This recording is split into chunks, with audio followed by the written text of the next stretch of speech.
Good morning and good evening. How are you everybody? നിങ്ങളെല്ലാവരും സുഖമായിരിക്കുന്നു എന്ന് വിശ്വസിക്കുന്നു. പ്രഭാതവന്ദനവും സന്ധ്യാവന്ദനവും. Hope you all are doing well. തക്ക സമയത്തുയർത്തുന്ന ദൈവം, The God who exhort you in the due time. അത് ഭയങ്കര ഒരു വചനമാണ്. It's a wonderful word.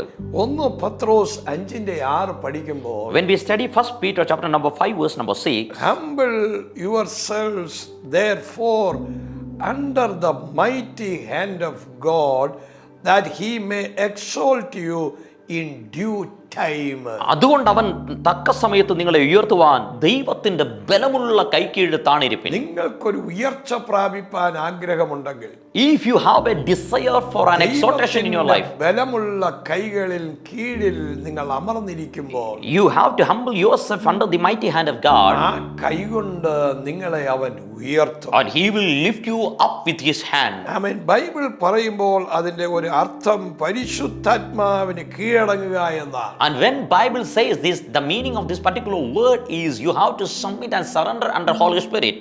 ജീവിതത്തിൽ ഉയർച്ചയാണോ നിങ്ങൾ ആഗ്രഹിക്കുന്നത്?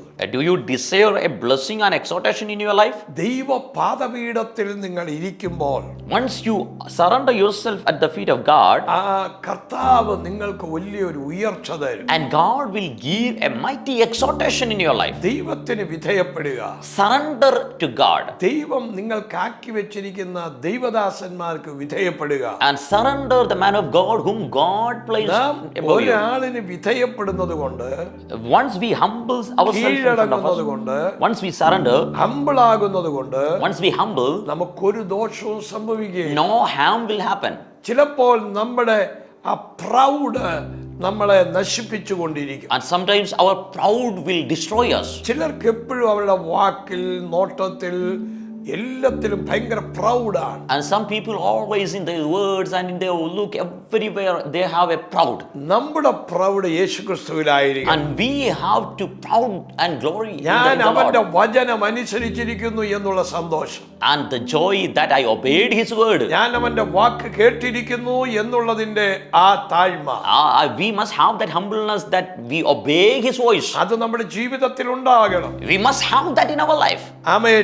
തക്ക സമയത്ത് ഉയർത്തുന്ന ദൈവം, The God who exhorts us in the due time. അതുകൊണ്ട് അവൻ തക്ക സമയത്ത് ഉയർത്തുവാൻ അവന്റെ ബലമുള്ള കൈക്കീഴിൽ താണിരിപ്പീൻ. So humble yourself therefore under the mighty hand of God, that he may exhort you in due time. നമുക്ക് പ്രാർത്ഥിക്കാം. So let's pray. ഞങ്ങളുടെ കർത്താവേ, Our Lord, അങ്ങയുടെ ബലമുള്ള കൈക്കീഴിൽ താണിരിപ്പാൻ ഞങ്ങളെ സഹായിക്കണമേ. help us to surrender and submit ourselves into your mighty hand. ഞങ്ങളുടെ ജീവിതത്തിൽ ഒരു humbleness ഉണ്ടാകണമേ. Lord, give a humbleness in our life. ഇപ്പോൾ ഈ കേൾക്കുന്ന ജനത്തിന് ഇത് അനുഗ്രഹമാക്കണമേ. Right now, those who are listening us, let this അങ്ങയുടെ message be a blessing. കരങ്ങളിലേക്ക് ഞങ്ങളെ ഏൽപ്പിക്കുന്നു daddy. Daddy, we surrender ourselves in your hand. യേശുവിൻ നാമത്തിൽ തന്നെ In Jesus' name we pray. ദൈവത്തിന്റെ ബലമുള്ള കരങ്ങളിൽ താണിരിപ്പീൻ. Humble yourself under the mighty hand of God, അവൻ നിങ്ങളെ ഉയർത്തും. and he will exhort you. God bless you. Love you. ദൈവം നിങ്ങളെ അനുഗ്രഹിക്കട്ടെ.